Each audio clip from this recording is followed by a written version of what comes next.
Hello, everybody. Welcome to another episode of the Thriving Adoptees podcast. Today, I'm delighted to be joined by Anthony Lynch. Looking forward to our conversation, Anthony. What we talked about last time, you really got me thinking. So I appreciate that, and I appreciate you coming to have this chat today.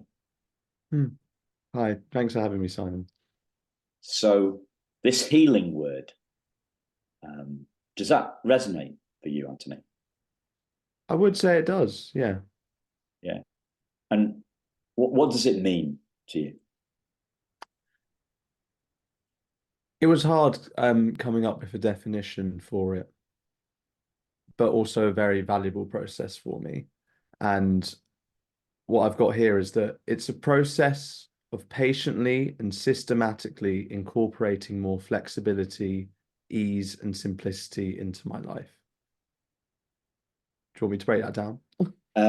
I'd love you to, yeah. I mean, and first off, what Anthony's alluding to here, maybe it might be a good idea for you, listener, if I may be so bold, for you to have a think about your definition for it. And the reason that we're thinking about a definition is, I guess, we're trying to set a direction for our life. That sounds a bit grandiose, but it is, right? And if we don't know where we're heading, how are we supposed to have any idea of knowing how we're going to get there? So, yeah, break it down. That would be brilliant. Thank you. So, yeah, those words were specifically chosen. And I'll start with the flexibility, ease, and simplicity. So flexibility is about how I respond to a situation, especially a high pressure area such as relationships with other people, or a volatile area such as processing trauma. And so it relates to, how many times can I respond to a trigger or situation, or how many ways can I respond, and can that increase over time? So it's a creative way of thinking about healing and the possibilities for interacting with people. In terms of ease, that one's a bit more direct. It's how do I feel more comfortable? How can I choose ease over hard work in the times where it's appropriate? I found that in my life, I have a tendency to work really hard, be a perfectionist, and burn out. And a lot of my practice at the moment is, can I choose the path that feels good? The path that means I can breathe a little easier and through my nose. So yeah, that's what ease is. And then simplicity is similar to ease, but it's slightly different. It's how do I get to the other two in the shortest amounts of steps and without rushing, where that's a response to, again, times in the past that I've practiced healing or have practiced being with other people or dealing with my trauma in a way that is convoluted, in a way that seems to solve issues, but actually is just like a really fixed structure that leads to this really rigid outcome that takes more steps. So, for example, if I look at my therapy journey, when I was 10, I spent 6 years in CAMS, which is the local sort of like how do I describe CAMS? Well, it stands for Children's. Is it Children Adult and Adolescent Mental Health Services? service. Like that. It's a government thing here in the Yeah, UK. it's government. Yeah. It's a pretty bog standard counselling. And I really did not like it. And I wasn't honest with my therapist at all.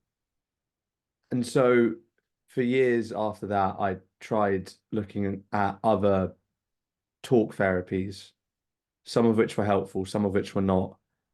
But what I really needed in hindsight was some kind of trauma therapy.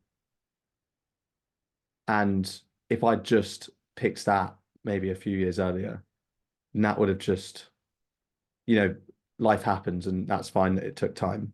But now I'm thinking, how do I not waste time? How do I get to the heart of the issue where there's an issue and then I pick the simplest solution rather than going in a merry-go-round of trying to find more, trying to find solutions that are easily available but don't actually solve the root issue. Yeah. So I'm not sure which way to go from there, but the first thing that popped into my head was actually to go a bit deeper. So what is the heart of the issue then, do you feel? For myself, it would be processing the early childhood trauma that I had as an adoptee and how that crops up in situations such as my relationships, in terms of socializing, in terms of learning to really deeply accept myself and let go of the persona, incorporate the shadow, the parts of us that we don't like, and find a sense of wholeness rather than trying to attain a sense of perfection. Beautiful. Beautiful. Have you read any books on emotional intelligence? I'm sure I have, but In the past, yeah. I've Yeah. read a lot. I've read a lot of self-help books. Yeah. Yeah. Me too. But if you could explain what.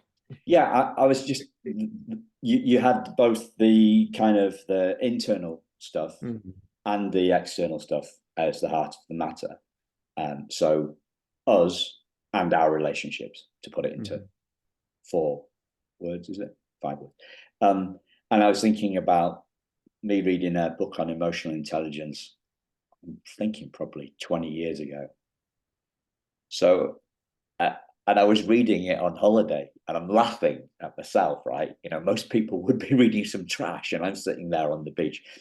And I do read like Jack Reacher novels sometimes when I'm on holiday as well. But I was sat there with this hardback book on emotional intelligence. But it starts with us, really. It starts with us before it goes out into the out into our relationships. Like so, we put our own oxygen mask on first, like we're told to do on the plane, right? It's about us first. It's our inner work, shadow work, as you referenced it as well, before we go outside. And the thing that's popping up for me on the basis of what you just talked about, you said a sense of wholeness, and there's that. I read something some couple of weeks ago about this. About the idea that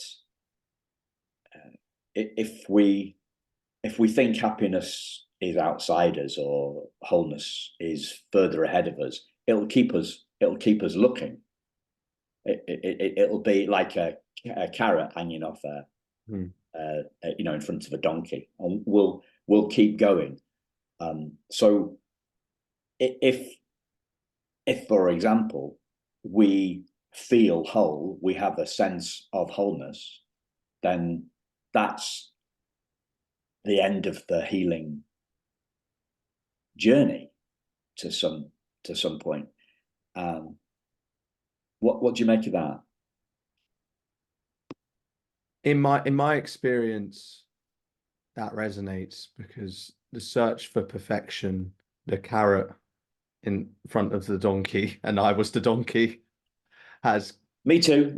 Yeah, I'm definitely not alone in that. Has characterized so much of my childhood, adolescence, where I've constantly been searching for external validation and trying to find or attain that one goal that always eludes me, doing really well in university, getting X prize, getting this person's attention, whatever it would be, and then I would be whole. And I think in order to do that, this is a very Jungian idea of the psyche.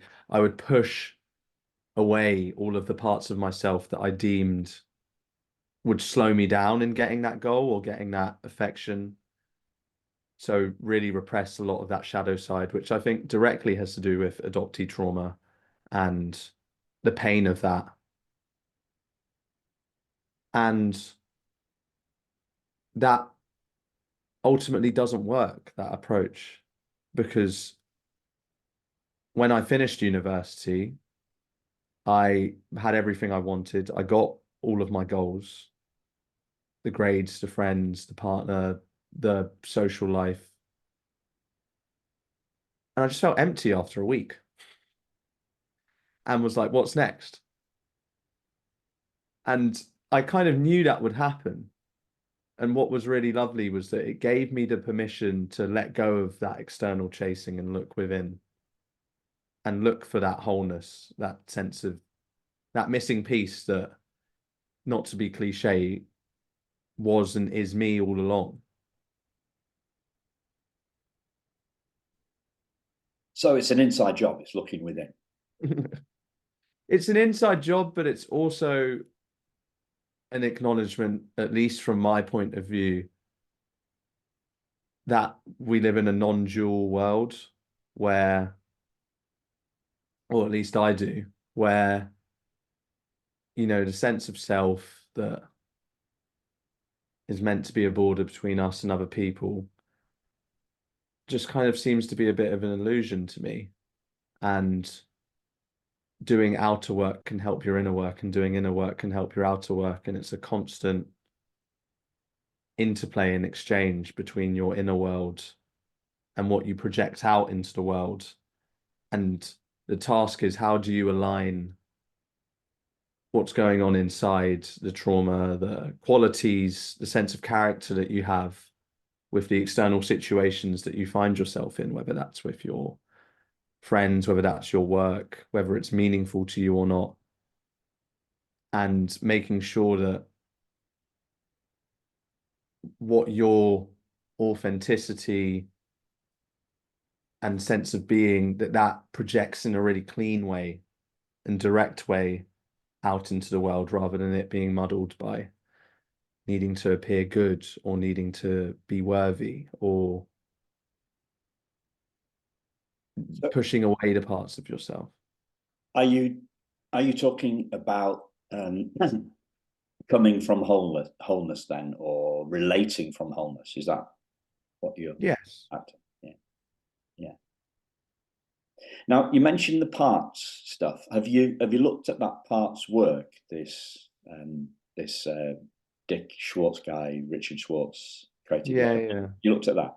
I've read No Bad Parts, Yeah, Exiles, Fighters, all that good stuff. yeah, yeah.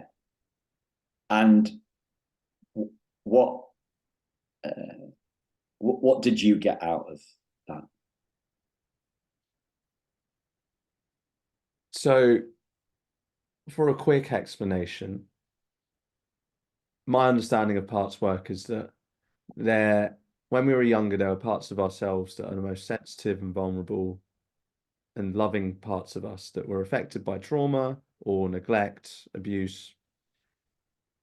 And so, in order to survive, those parts were exiled by other aspects of your being and yourself, that then evolved coping mechanisms to repress those exiled parts. So one of them is the firefighter, which is the part that drowns yourself in some sort of addictive substance to feel good, but or often, just can cause other problems. And the other part of that is the manager, which is if you think of like an intense middle manager in real life who is really controlling and attempts to, in my experience, render my life perfect. And so I would often go on my firefighting or my parts would often mostly be manager focused, obsessively controlling my day. And I had like I made a timetable for my life when I was about 14 and put it up on a fridge for my entire family to see. And have followed that in various guises um, for most of my life until my healing journey started once I finished uni, which was about 2 years ago.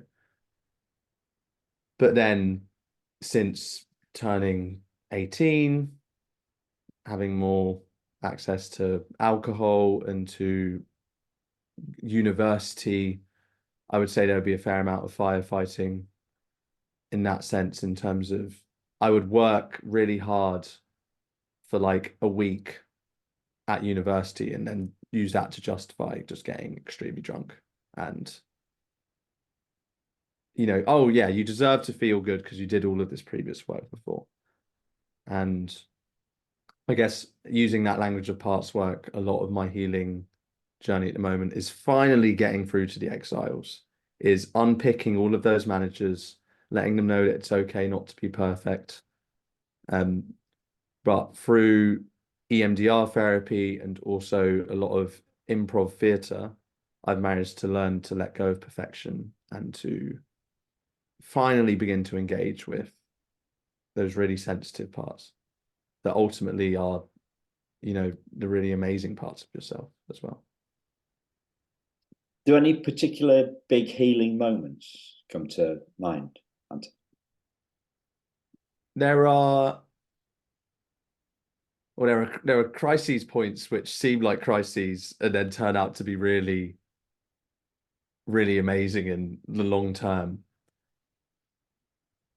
So when I finished sixth form, which is the part before university, I remember getting my A-level results and they were good, but they weren't quite the grades I was looking for. And I don't think I've ever cried harder. I think I spent about 8 hours of that day crying and sobbing that I got three really good grades, but they weren't quite the top grades. And I'd spent 2 years at this top school, means tested, but with a lot of, it was a boarding school with a lot of really smart people. And I built up this whole personality and inflated sense of self and ego that I'm the best. And that if I'm the best here, I can be the best everywhere. And when that wasn't realized, it was like my entire world just came crashing down and my sense of value.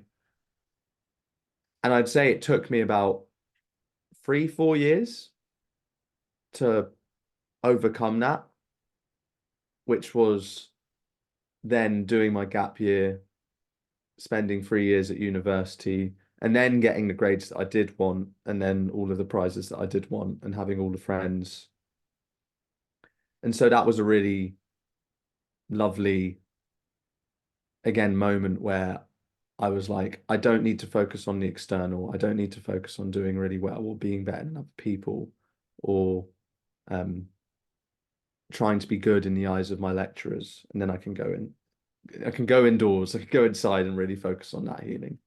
So I'd say about 8 months ago was a really amazing moment where this was a bit more of a soft realization, but I noticed that probably about November last year that I felt broadly okay for the first time in my life.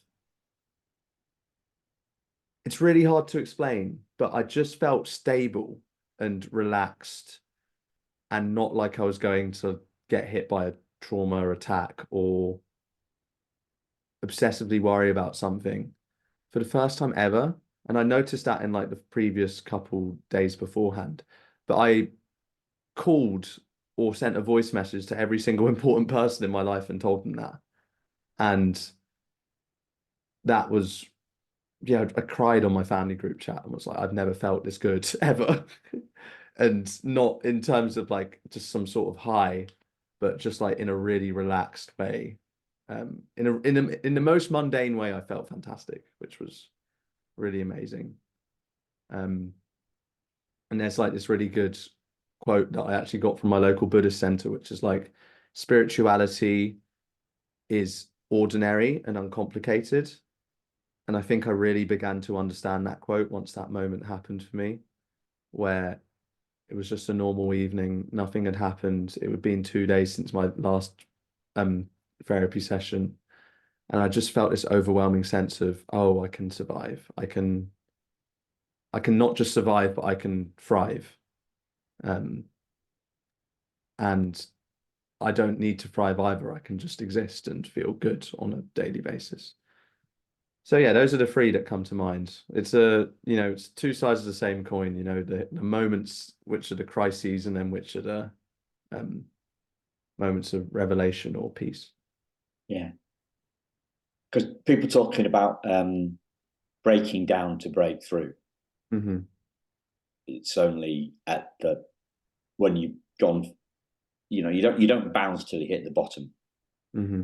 My parents both work in addiction, and they call it the gift of desperation, which is that moment where you've exhausted all of your options because you're just so low that you have to radically change your life, and they call it a gift. And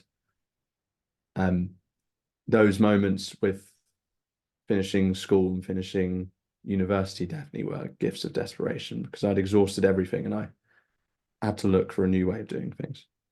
Yeah. It's deep, right? Mm. I think that's what healing is, right? Can't be superficial. I have lots of conversations which quickly go into medium and deep talks. I'm not very good at the at the superficial kind of chat. It's a perfect podcast for me. Yeah, people sometimes, people say sometimes, "Oh, this is deep," and I go, "Yeah, that's the point." Yeah. That's the point.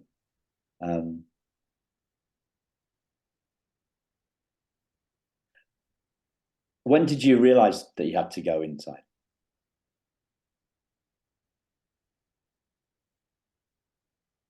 When I started boarding school, I was meditating at that point, but that was the kind of mindfulness, reduce stress, increase concentration type of meditation, which I did for 2 years. And then I read a book during my first year of university, which I think was called Self-Compassion. It's by Dr. Kristen Neff, who's fantastic. And I'd never been introduced to this idea that you could be kind to yourself and that you could love yourself, and that could be the driver for success rather than being driven by a cattle prod to success. And it was at that moment that I realized that there was a lot of inner work that I needed to do. But at that point, due to COVID, which then happened in a couple months from that point, and just a lack of money, to be honest, and the environment wasn't correct for me because, everyone just wants to drink and have fun at university, and I just needed some time away from my family home at that point. So I knew that it was something that I wanted to do, but I just needed to have the time for it. And that time was once I got back home after university and said to myself, some of the adoptee child syndrome things of addiction, of bad relationships, of trauma, you're beginning to see those patterns now. And you're 22 at this point. So you need to nip this in the bud. You need to address these things head on and go inside and do the work whilst you're in your childhood home as well, because that's going to be one of the most difficult places to do it, but it's going to be one of the most powerful places to do it. And at that point, you can then go and enjoy your life. Yeah. But what you're going to do for the next period of time is learn how to enjoy being Yeah. alive rather than enjoy the moments when you can impress or be better than other people. Have you got a sense of whether you're uh, whether the majority of other adoptees are coming to this stuff at the same time of their lives as you did? I've been very blessed to unite my sense of meaning in life with also doing a lot of work in adoption. So I am supported by many amazing adult adoptees and mentors who are a bit older than me and have had that life experience or are searching, trying to find reunion, or am getting the therapy, but just a little bit later. And a lot of my recent healing initiatives have been prompted by conversations with them when they only started searching once they had children, or they only started doing the work once they got a bit older. And I guess the sense that I get from them is do it now. It's the best time to plant a tree was 20 years ago. Second best times now kind of mentality. And so in a way, most of my adoptee community is people who are older than me. And so I guess because, this healing and this world that we live in, which prioritizes or is a lot more concerned about mental health, they started later because, they're older than me. So I can't say for certain whether I started earlier than people my age, because I don't actually know that many adoptees who are my age.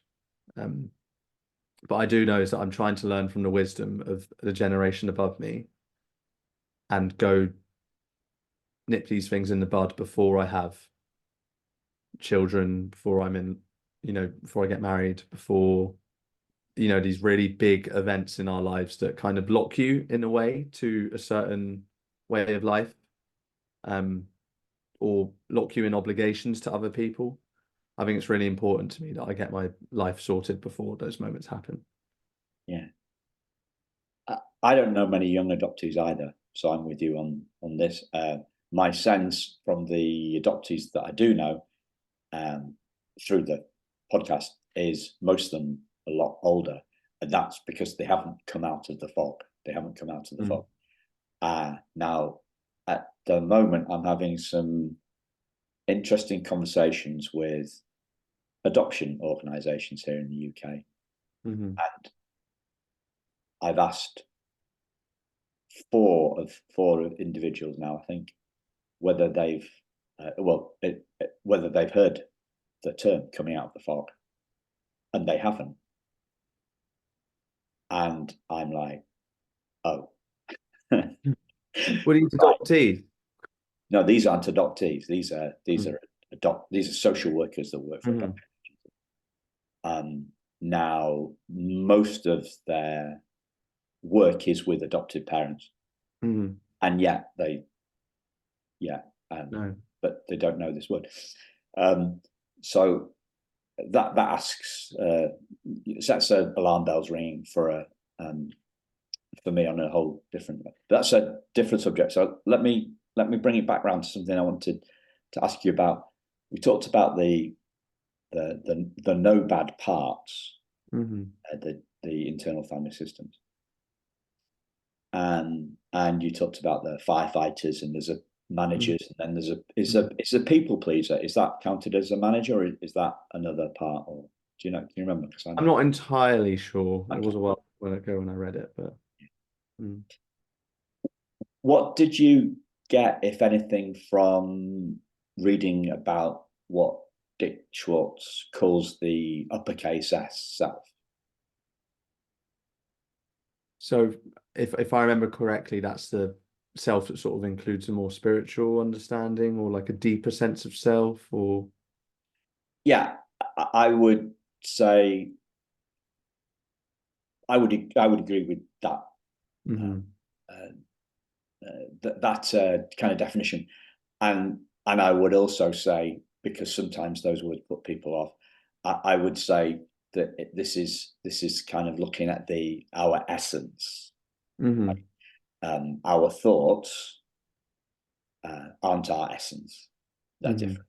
Our ego isn't our essence. Our feelings isn't isn't our essence. So we're looking before thought. We're looking before trauma, right? Mm-hmm. Um, so this is that's what I think he means by the uppercase S self. Mm-hmm.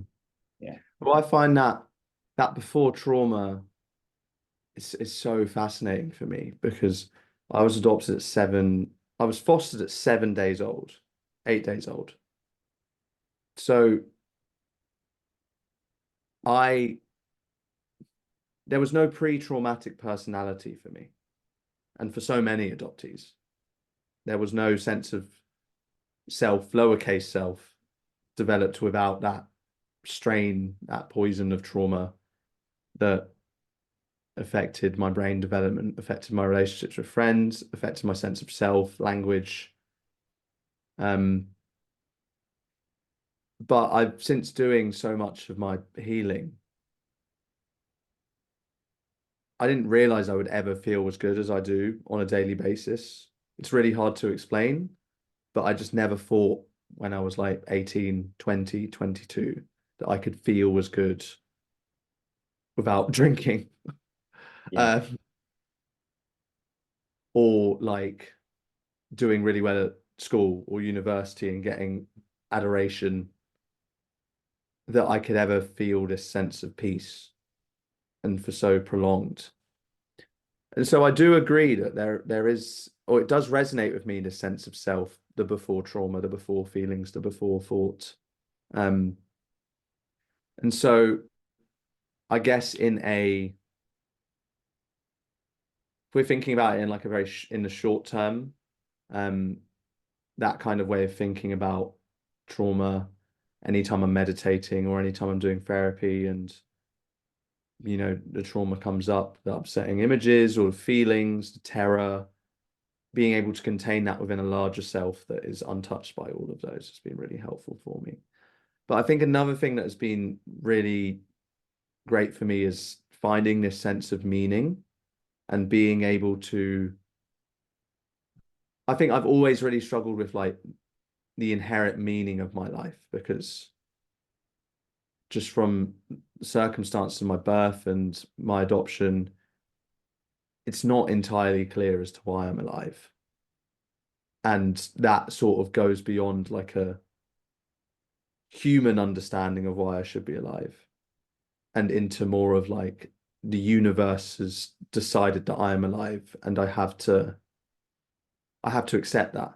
The reality of me being alive is more important than the specifics of my case. And I think I've been reading some Joseph Campbell, which is all to do with the power of myth and the hero's journey. And that has been an incredibly comforting set of ideas for me, where, the orphan figure in literature, the Jon Snows of Game of Thrones or um, Harry Potter, for example, all of those tropes. I found myself in those, maybe not Harry Potter because I wasn't allowed to watch it when I was growing up, but I don't know, Jon Snow. I really resonated with that, and being a bastard in a way, and how I find a sense of ultimate purpose. And then reading Joseph Campbell and realizing that my life and my meaning sit inside these like really ancient set of stories and purposes that go beyond human understanding. I think that's been what's been really comfortable and comforting for me of late in terms of processing trauma, in having some sort of North Star in guiding me, and also a North Star within of how I respond to feelings and how I choose what to do with the rest of my life. And knowing that I am supported by the world, I don't need to struggle as much anymore. You know, things are working for me in a particular direction, and that I'm held, you know.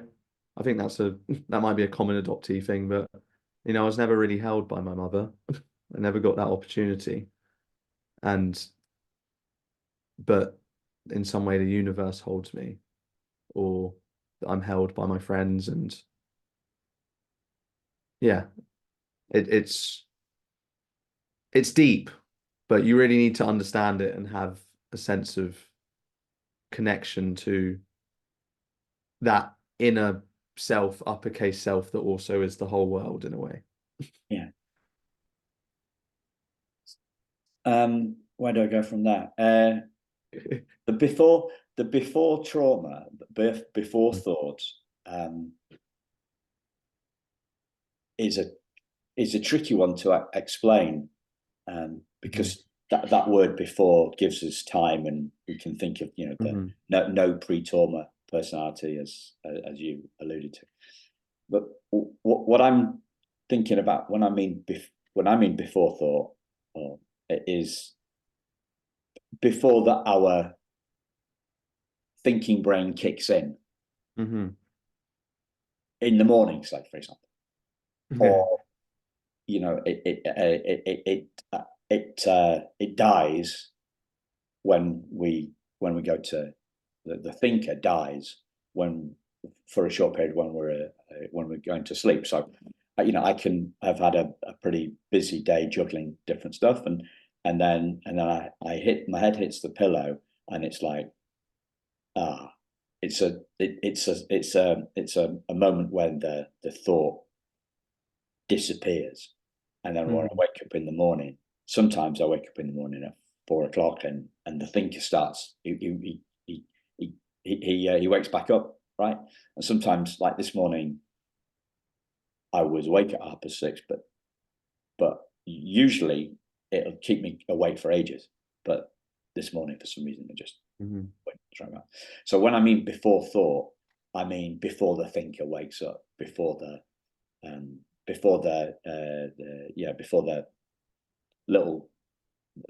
personality is awake, really. Yeah, I call it the schema.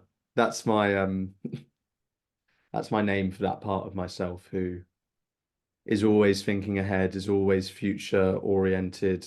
How do I benefit the most out of this interaction? And I guess a lot of this might be in a slightly different way to the Richard Schwartz uppercase self, but so much of my practice has been about it relates to ease. How do I feel more comfortable? And you can't think yourself into being more comfortable. It's also about how do I just pick what I want. If I want, so much of my life would be like, oh, but I can't eat out now because I need to save money. And then, you know, if I can like get it when I go home, or like scheme in that way, then I'll ultimately be happier in the long run. And it's like, yeah, of course you do need that thinking mind. You do need the planning mind, you know. But sometimes you just want to get yourself some food. And I'm using that example as like a very it's very like a simple example, because so much of my life beforehand was not doing the thing that I wanted to do, or really paying attention or accepting the part of myself that desired. I think that partly was my religious upbringing, where it was like, don't trust what the first thought that comes into your mind because it's sinful or impure or the lower self. And then instead, you know, try and escape the body. Whereas now, a lot of my before thought thinking is just, I do this meditation every day, which is like accepting and knowing who we are. And the two prompts are, who would I be if I wasn't conditioned to be the way that I am? and then also what do I want? And that I found that really helpful in living a life of more simplicity without scheming and just addressing the need. Address the need instead of scheme your way around it. You talked about meaning, Mm-hmm. uh, the meaning of your life, the meaning of being alive. Where are you on clarity on that?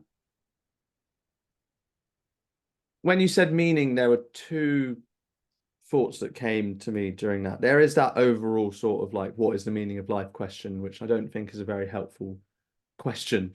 And then there also is like the day-to-day meaning. And so with that latter one, what I've found really fascinating is I've been doing a lot of improv in the past 6 months, and that space is such an interesting space to be in, because the improv world is a world where you don't need to be funny, you don't need to be smart, you don't need to be interesting. And then also everyone is always supporting you and is done out of a place of love for the other person. Those are the rules that they tell you once you get into level one. And everything else is open. And I don't particularly care about the quality of work that I do in improv, or whether it's actually funny to other people, or whether it's like it's not going to be on Broadway, right? But what it has given me is an environment which I should have had from the very beginning, of I am accepted no matter who I am or how I present myself. And no one can deny the reality of who you are, because the essential philosophy of improv is yes and, which is whatever statement you make, the other person has to accept it and build on it. And so that's been really fascinating, doing improv and understanding that the meaning that I gain from a situation or interpreted through one particular part of my ego is completely different to what another person is thinking. So if I'm miming something, like for me, it might be washing the dishes, but for them, it might be doing some building work or arranging, I don't know, crayons or something.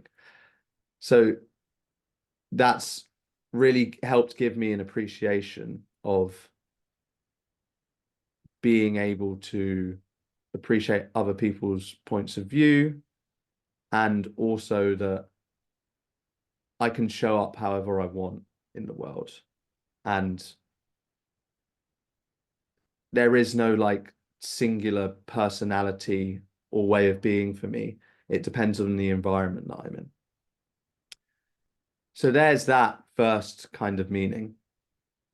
In terms of the second kind of meaning, which you originally alluded to, I've done a lot of work in adoption for the past 2 years since finishing university. I've been working with my own adoption agency, which has been a really fascinating experience. And I've always struggled with being too egotistical or being too arrogant, that my ideas were too domineering, that I wasn't being fair to other people. But I think my meaning that I've gained from being in the adoption space is that I kind of need to be like that in order to survive. And because I have good ideas and I'm at least one of the few publicly out adoptees working at my agency, I do need to fly the flag for adoptees and help them, get roles within the company, to be paid better, to not be consulted just on the side, but actually drive how the charity operates. And that for me has been a space where I've gained a tremendous amount of meaning and have done, at least I hope, some good in the world. And I think as I am transitioning to moving away from doing such direct adoption work and like telling my story, and more in terms of like facilitating and helping set things up, it does feel that that's the current purpose of my life, or that's where I can be placed. And these events that happened to me at the start of my life that have really shaped it in such a radical way can help other people, and then can also help this organization to change. Yeah. Brilliant. Brilliant. You talked about the universe holding you. Mm-hmm. Which I thought was really beautiful. Have you heard there's an Einstein quote along that sentiment? Mm-hmm. Does is it? Do you recognize it? Have you heard something along that? Yeah, he's got a lot of good quotes. But I got it more from I'm really into Enneagrams, which is a type of personality test, and my type is type 4, which is sort of the dreamer who has like a huge imagination but struggles to put it into practice. And one of the key images for the type 4 is like the womb and the divine womb, and knowing that you are held by the world, and that yeah, just knowing that you're safe in that the floor's not going to go out from underneath you. So yeah, that was my inspiration, but I'm sure, I mean, Einstein's a very smart dude, so Yeah. I'm sure he knew. It's something like the biggest question we can ask ourselves is the world for us or against us? Mm-hmm. So, the universe holds you, seem to be kind of along there. The world's working Yeah. for you, whereas I'm guessing that you felt that the world was working against you at some stage. Oh, massively. I think growing up, as an adoptee of color, grew up on a council estate in London. I've experienced so many social class changes where I eventually ended up, going to a nice university and going to a boarding school for 2 years, and had to change my accent in order to fit in or to be accepted by the people who I knew could lift me out. I think growing up, I always knew that I had thoughts and ideas that I needed to contribute, but that people would automatically not listen to me because of where I came from and who I was. And so I think a lot of my drive to education was about gaining this sense of belonging because I knew more than everyone else, and therefore was indispensable. So a lot of that was like a struggle, and I think that fits into like race struggles, class struggles. But at some point, you've got to be able to relax, right? Or maybe it's you've got to develop your capacity that the universe is ultimately for you, but there are systems of power that aren't reflecting the truth of the universe at that moment and are going actively against you. And I guess, again, in this sort of non-dual sense, even if the universe is against me, which I don't think it is, at least I don't need to be against myself. There's so much in the world there's so much bad and evil in the world that we want to change, but the most power that we have to change is ourselves, right? And if I can embody that I am for myself on a really radical sense, then I think you can begin to shift that external perception. because I ultimately think that whatever you experience on the outside is a reflection of your own core beliefs about yourself. Um, Especially once you're in that healing phase of letting go of those beliefs that have kept you safe, but have also kept you small for so long. Wow. Has anything got in the way of you on your healing journey? In like the really blunt, practical terms, money, access to specific types of therapy. I really struggled getting trauma therapy for the longest amount of time. So I had to use CBT once I got out of university, which just did not work at all for me. So that was definitely one. As I said before, the university environment was not conducive to really spending time alone and not just drowning myself in alcohol and partying in order to feel better. I'd also say a lot of my amazing healing recently has been due to the fact that I am based in London and have discovered a sense of community because like there's so much to do in London. For example, I've recently joined a Muay Thai gym, kickboxing gym, and I have always felt really anxious in hypermasculine environments. I've always struggled with being enough of a man, and I actually identify as non-binary, so my preferred pronouns are they, them.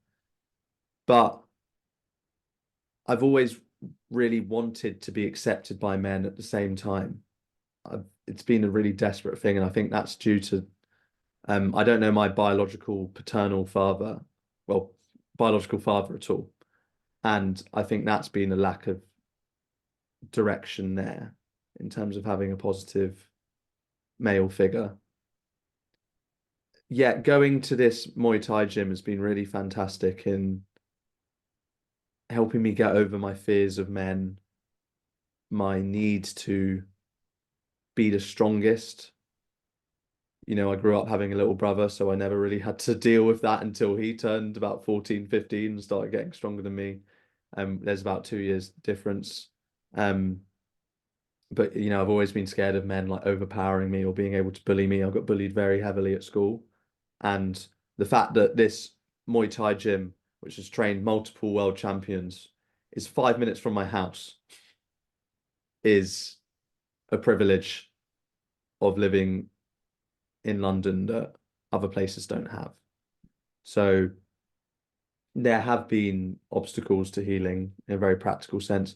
I honestly don't think a lot of that those obstacles have been internal.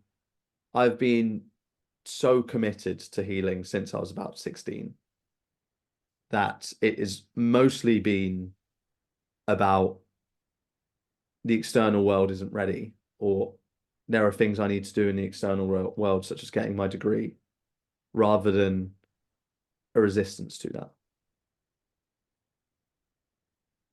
Yeah. And as we come up on time, is there anything that you'd like to share that I've not asked you about, Anthony? One really amazing understanding that I've had in the past 6 weeks has been with understanding my sort of neurodivergence and the way that I process information and interact with people. Because when I grew up, I never really fundamentally understood what people get out of having a conversation sometimes, or people who are dancing, or people who are just like having fun at a bar. I never really got that on like a really basic level, and I've always kind of pretended, and I've done a lot of masking in, oh, this is how I should act in this situation, rather than this is how I should, this is how I feel. A lot of my thinking was like, oh, this is what my sister would do, or this is what my friend would do, and then follow that in social situations.